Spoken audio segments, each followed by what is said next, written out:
देशलाई आत्मनिर्भर बनाउने लक्ष्यका साथ सुरु गरेको मेक इन नेपाल अभियानमा 40वटा कम्पनी आबद्ध। उत्पादनमूलक अर्थतन्त्रका साथै रोजगारी र पुँजी वृद्धि गर्ने लक्ष्य। विद्युत नियमित र व्यवस्थित गर्न दबाब दिँदै जुम्लावासी काठमाडौँमा सरकारलाई दबाब दिन बाजागाजा सहित सांस्कृतिक र्याली प्रदर्शन। तत्काल माग सम्बोधन गर्न माग। र मंगलबार शेयर बजारमा नेप्से परिशुद्धका साथै कारोबार रकम समेत खुम्चियो। नियामक निकायले लगाम लगाउने नीति अँगाल्दा बजार निरन्तर घटेको शेयर लगानीकर्ताहरूको आरोप।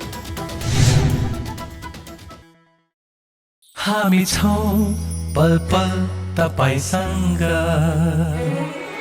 हिमाल पहाड तराईसँग, साथ छ हाम्रो बढ्ने कदमलाई। सलाम छ ती पोरखे हातहरूलाई, जिन्दगी सजाइदिन्छौँ हामी, हर सासको साथी बन्छौँ हामी।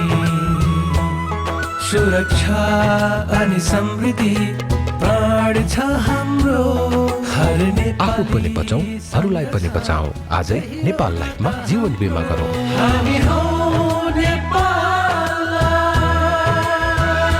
नेपाल लाइफ, किनकि जीवन अमूल्य छ।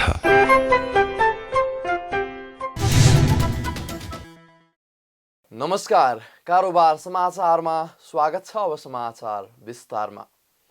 नेपाल उद्योग परिसंघले राष्ट्रलाई आत्मनिर्भर बनाउने लक्ष्यका साथ सुरु गरेको मेक इन नेपालको वेबसाइट र मोबाइल एप सार्वजनिक गरेको छ।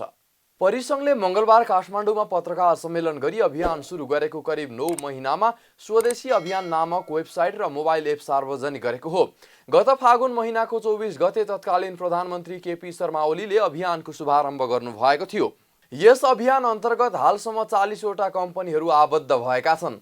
ती कम्पनीहरूबाट उत्पादन हुने वस्तु तथा सेवाहरूमा स्वदेशी अभियानको लोगो हुनेछ। पत्रकार सम्मेलनमा परिसंघका अध्यक्ष विष्णुकुमार अग्रवालले मेक इन नेपाल अभियानले उत्पादनमूलक अर्थतन्त्रका साथै मुलुकभित्र रोजगारी र पुँजी वृद्धि गर्न सहयोग पुग्ने विश्वास व्यक्त गर्दै औद्योगिक मुलुक वातावरण कसरी बनाउन सकिन्छ भनी आफूहरूले काम गरिरहेको बताउनुभयो। त्यसका लागि हालसम्म 34वटा सूचकहरू पहिचान गरेको र जसमध्ये 10वटा यही वर्षदेखि काम सुरु गर्ने जानकारी दिनुभयो।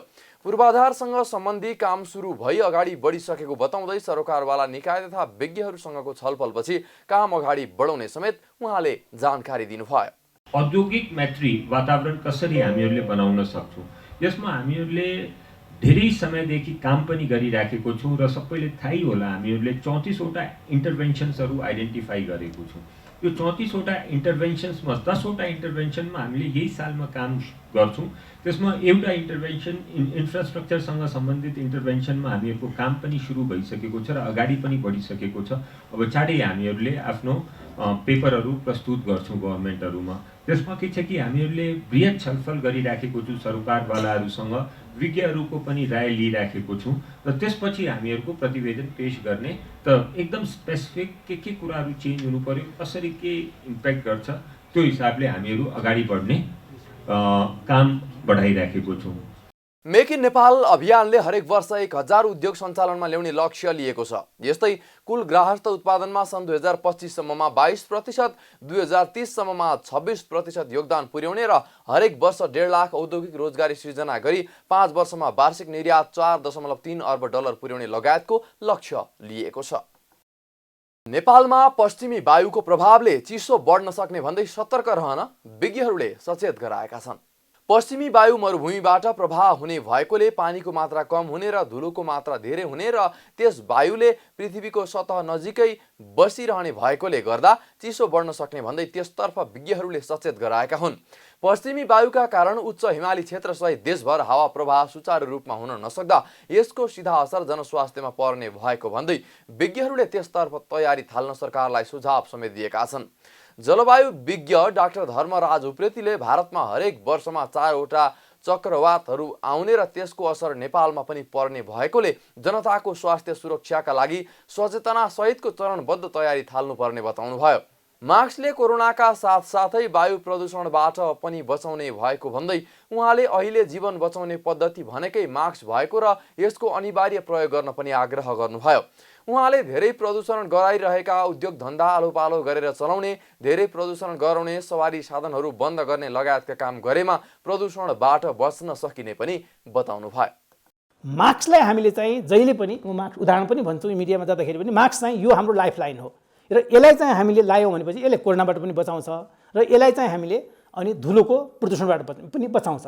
तर अलिकता हामीले सावधानी अपनाउनु पर्ने, धुलोको अत्यधिक प्रदूषण भयो जस्तो लाहोरको जस्तो अवस्था आयो, लाहोरमा अहिले चाहिँ वायु प्रदूषणको लेभल एकदमै उच्च छ, दिल्लीको जस्तो अवस्था आयो नेपालमा भनेपछि यो मास्क लाउँदाखेरि 2.5 PM 2.5लाई छेक्ने अर्थात् त्यसलाई चाहिँ फिल्टर गर्न सक्ने त्यस्तो खालको मास्क लाउने र यही मास्क लाउँदाखेरि पनि सर्जिकल मास्क लाउँदा डबल मास्क लाएर हामीले बस्ने हो र सावधानी अपनाउने हो। बिहान र साँझको समयमा हावाको तह, यो घातक तह पृथ्वीको सतह नजिक हुन्छ भने त्यति बेला चाहिँ हिटडुल कम गर्ने, आउटडोर एक्टिभिटी कम गर्ने हो भने र अब स्कुलिङको समयलाई पनि भोलिको दिनमा एकदमै घातक भयो भनेपछि अब स्कुलको विद्यार्थीमा यसको चाहिँ जोखिम बढ्ने हुनाले स्कुल बन्द गर्नुपर्ने अवस्था पनि हुनसक्छ। या त्योभन्दा अलिक सफ्ट मेजरहरूमा हामीले उद्योग धन्दाहरू जे अहिले प्रदूषण बढी गरिराखेको उद्योग धन्दा छन् त्यसलाई चाहिँ आलो पालो गरेर सञ्चालन गर्नुपर्ने अवस्था हुनसक्छ। अनि सडकमा चल्ने जुन एकदमै प्रदूषण गर्ने गाडीहरू छन् त्यसलाई पनि अब अल्टरनेट चलाउनु पर्ने अवस्था हुनसक्छ। भने केही सफ्ट मेजर र एकदमै अब धेरै नै प्रदूषण भयो भनेपछि जसरी भारतले हार्ड मेजर अपनाएको छ त्यस्तो हार्ड मेजरमा पनि जानुपर्ने अवस्था हुनसक्छ। यता राष्ट्रिय विपद जोखिम न्यूनीकरण तथा व्यवस्थापन प्राधिकरणका सूचना अधिकारी डाक्टर डिजन भट्टराईले शीतलहर र मनसुनजन्य विपदको प्रतिकार्य राहत उद्धार गर्ने कामको कार्यान्वयन गर्ने मूल जिम्मेवारी जिल्ला र स्थानीय तहलाई दिएकोले स्थानीय तहले नै सम्पूर्ण काम गर्ने बताउनु भयो। उहाँले स्थानीय तहले मागे अनुसारको राहत दिन पनि प्राधिकरण तयार रहेको बताउनु भयो। शीतलहरको होस् अथवा मनसुनजन्य कुराको होस्, हरेक कुराको कार्यान्वयन गर्ने मूल जिम्मेवारी चाहिँ जिल्ला र स्थानीय विपद व्यवस्थापन समितिमै छ। स्थानीय विपद व्यवस्थापन समिति अर्थात् स्थानीय तहलाई त हाम्रो संविधानले पनि एकल विपद व्यवस्थापनलाई एकल अधिकार क्षेत्रमा राखेको कारणले गर्दाखेरि मूलतः स्थानीय विपद व्यवस्थापन समितिलाई दरिलो बनाउने कुरामा नै हाम्रो ध्यान आकृष्ट छ। हामी त्यसैमा बढी सजग छौँ र उहाँहरूलाई दरिलो बनाउनुपर्छ भन्ने कुरामा हामी लागेका छौँ र उहाँहरूले नै यो कामलाई थप अगाडि बढाउनुहुन्छ र उहाँहरूले मागेको आवश्यकता, उहाँहरूलाई चाहिएको थप प्राविधिक सहयोग र अन्य कुराहरू उहाँहरूले माग गरेको अनुसार चाहिँ हामी सहयोग गर्नको लागि अहिले पनि तयार छौँ र त्यही अनुसारको तयारी अगाडि बढाउँदै लिएर जाने कुरामा हामी लागिरहेछ। प्रवक्ता भट्टराईले हालसम्म प्राधिकरणमा आफै पूर्व सूचना प्राप्त गर्ने संयन्त्र निर्माण गर्न नसक्नु चुनौती रहेको पनि बताउनु भयो।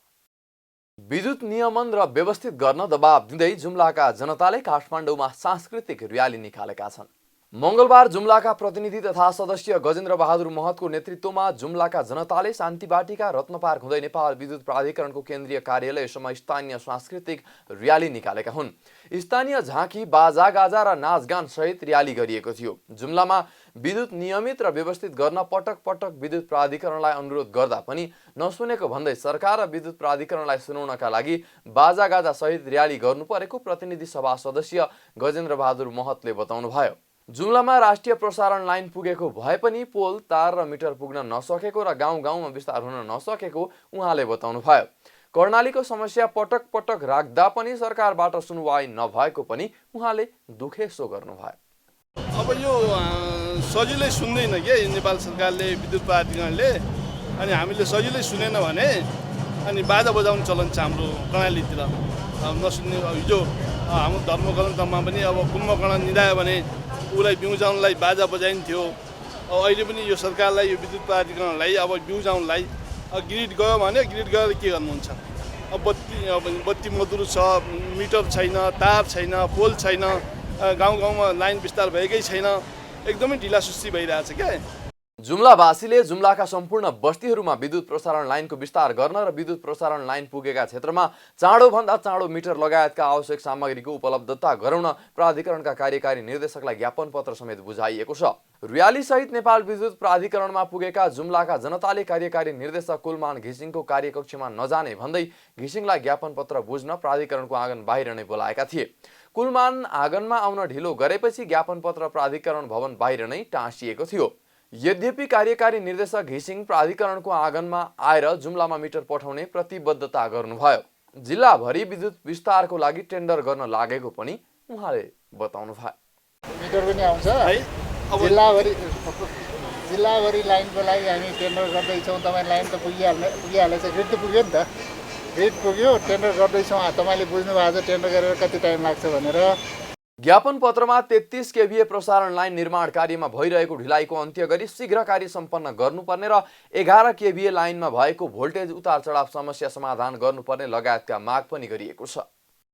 निर्वाचन आयोगले माघ 12 मा हुने राष्ट्रिय सभाका निर्वाचन कार्यक्रम सार्वजनिक गरेको छ। आयोगले सार्वजनिक गरेको कार्यक्रम अनुसार यही पुस 20 गते उम्मेदवारी दर्ता गर्नुपर्ने र सोही दिन उम्मेदवारीको नामावली प्रकाशित हुनेछ। पुस 21 गते उम्मेदवारको विरोधमा उजुरी दिने, पुस 22 र 23 गते मनोनयन पत्र र उजुरी उपर जाँचबुझ गरी निर्णय गर्ने तथा उम्मेदवारको नामावली प्रकाशन गर्ने, पुस 24 गते उम्मेदवारले नाम फिर्ता लिने र पुस 25 गते उम्मेदवारको अन्तिम नामावली प्रकाशन गर्ने कार्यक्रम रहेको छ। निर्वाचनको कार्यक्रम भने पुस 17 गतेबाटै सुरु हुनेछ। सो दिन मतदाताहरूको नामावली प्रकाशित हुनेछ। नामावलीमा सच्याउने र उजुरी दिनका लागि पुस 18 र 19 गते तोकिएको छ। मतदान गर्ने कार्यक्रम भने माघ 12 गतेका लागि तोकिएको छ। सो दिन राष्ट्रिय सभाका 19 जना नयाँ सांसद निर्वाचित गर्नका लागि मतदान हुनेछ।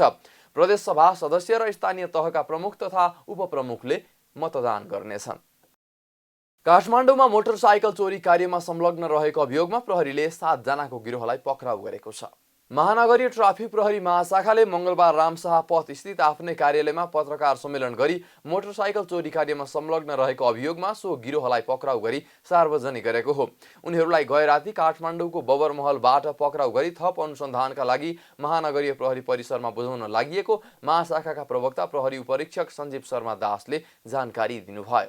बेलुका बबरमहलबाट चोरेको मोटरसाइकल चोर सहित पनि हामीले पक्राउ गर्न सफल भयौँ। यो 7 जना भनेको चाहिँ काठमाडौँको ठुलै गिरोह हो।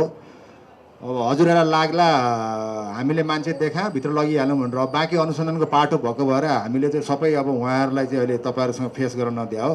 अनुसन्धान हुँदै गर्दाखेरि तपाईँहरूलाई अब परिसरले अथवा वृत्तले यही विषयमा फेरि एउटा सानो कार्यक्रम गर्छ जस्तो मैले बुझेको छु। महाशाखाले मंगलबारै गत असार महिना यता चोरी भएका 184 वटा मोटरसाइकल खोजी गरी सम्बन्धित धनीलाई हस्तान्तरण पनि गरेको छ। साताको तेस्रो दिन शेयर बजार मापक नेप्से परिसूचक पुनः घटेको छ। नेप्से परिसूचक मंगलबार 37.18 अङ्कले घटेर 2508.90 अङ्कमा ओर्लिएको हो। आइतबार 72 अङ्कले घटेको परिसूचक सोमबार तीव्र उतार चढावका बीच 32 अङ्कले बढेको थियो। मंगलबार भने अघिल्लो दिनको तुलनामा 1.46% घटेर 2500 अङ्कभन्दा तल झर्ने संकेत देखिएको छ। यता क वर्गका कम्पनीहरूको कारोबार मापन गर्ने सेन्सेटिभ इन्डेक्स पनि 6.86 अङ्कले घटेको छ। नेप्से परिसूचकसँगै शेयर कारोबार रकममा पनि सुस्तता आएको छ। सोमबार 4.5 अर्ब माथिको शेयर कारोबार भएकोमा मंगलबार कुल 231 कम्पनीको 83,30,000 किता शेयर 3 अर्ब 12 करोड 83 लाख रुपैयाँमा रोकिएको छ। समग्रमा बजार घटे पनि व्यापार समूहको परिसूचक भने र म्युचुअल फन्ड समूहको परिसूचक भने सामान्य अङ्कले बढेको छ। बाँकी सबै समूहको परिसूचक घटेको छ। वित्त समूहको परिसूचक सबैभन्दा धेरै 3.86% घटेको छ। विकास बैंक र अन्य समूहको परिसूचक करिब 3% घट्दा जलविद्युत समूहको परिसूचक पनि 2.5% घटेको छ। यता शेयर लगानीकर्ताहरूले पनि नियामक निकायले लगाम लगाउने नीति अँगाल्दा बजारमा निरन्तर गिरावट आएको दाबी गरेका छन्। नेपाल पुँजी बजार लगानीकर्ता सङ्घीय अध्यक्ष राधा पोखरेलले नेपाल राष्ट्र बैंकले शेयर घटिरहेको अवस्थामा केही नबोल्ने तर बजारले उचाइ लिएपछि लगाम लगाउने हिसाबले नीति लिएको कारणले बजारले ओह्रालो गति लिएको बताउनु भयो। शेयर बजारमा चाहिँ नियामक निकायहरूले बजार घटिरहँदाखेरि चाहिँ केही नबोल्ने र बजार बढेपछि चाहिँ कसरी हुन्छ बजारलाई लगाम लगाउने हिसाबले पोलिसीहरू बनाइरहन्छन् हैन। र हाम्रो जुन बजार बढ्दै गएपछि धितोपत्र बोर्डले 51 वटा कम्पनीको लिस्ट सार्वजनिक गर्यो। त्यो गरेपछि फेरि अहिले चाहिँ मौद्रिक नीति आयो। मौद्रिक नीतिमा चाहिँ के भन्यो भने जुन लगानीकर्ताहरूले एउटा कोर क्यापिटलको 40% कोर क्यापिटलको चाहिँ बजारमा आइसकेको थिएन क्या। 40% चाहिँ लगाउन मिल्छ कोर क्यापिटलको।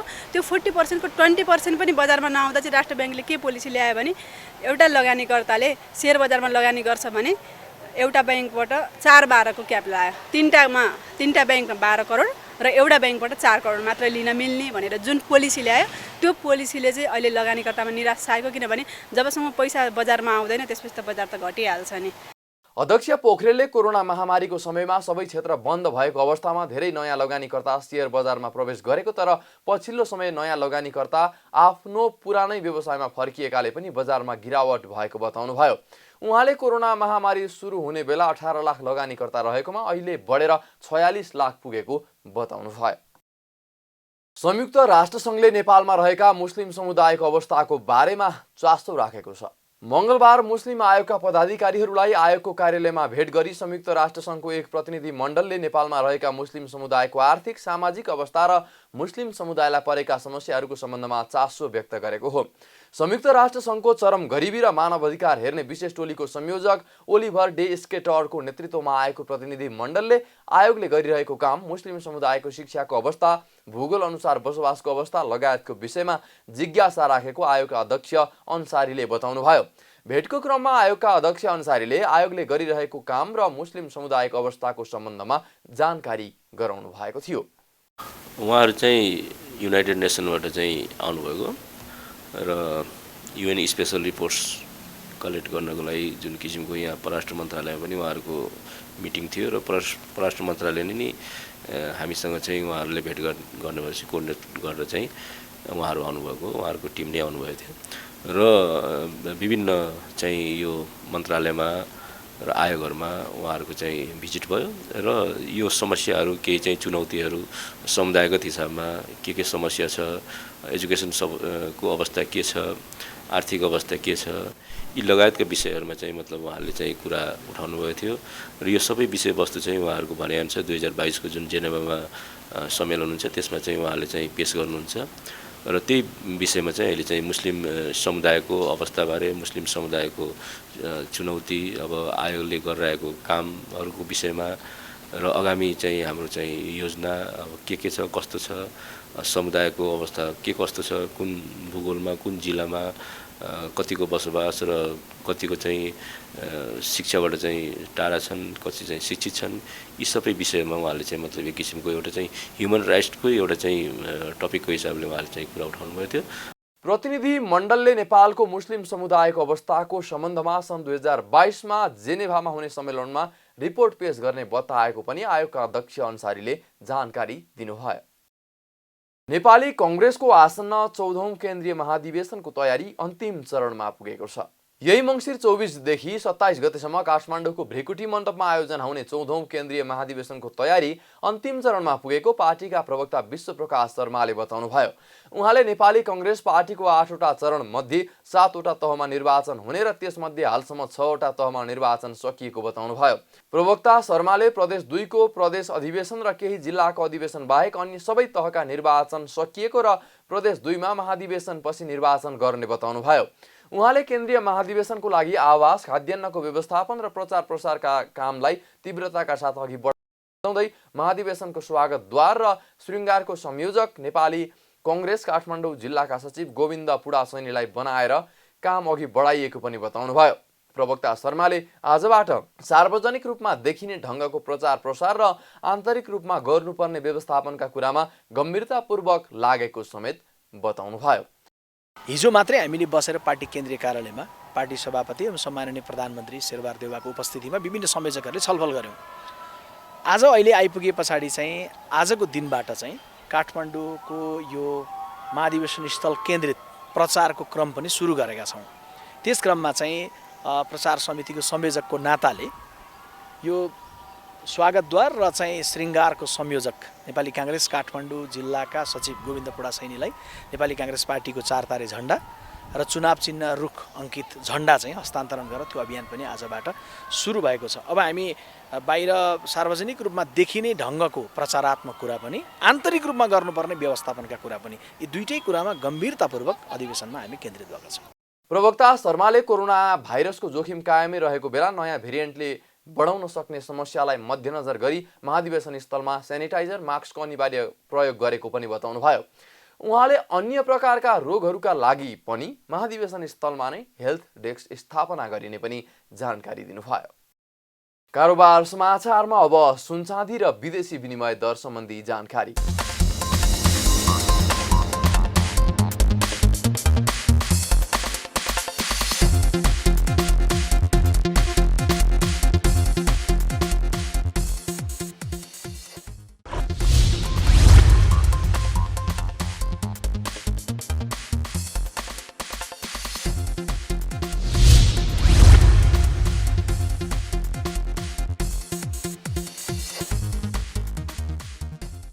बिदा हुनु अघि अहिलेसम्मका प्रमुख समाचार फेरि एकपटक।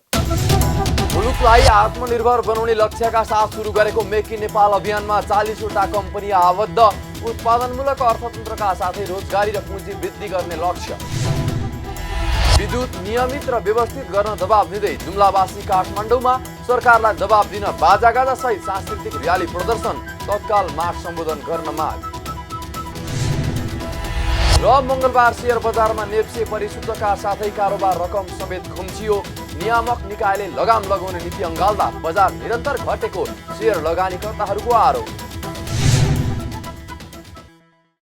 कारोबार समाचार सकियो, हामीलाई बिदा दिनुहोस्, नमस्कार।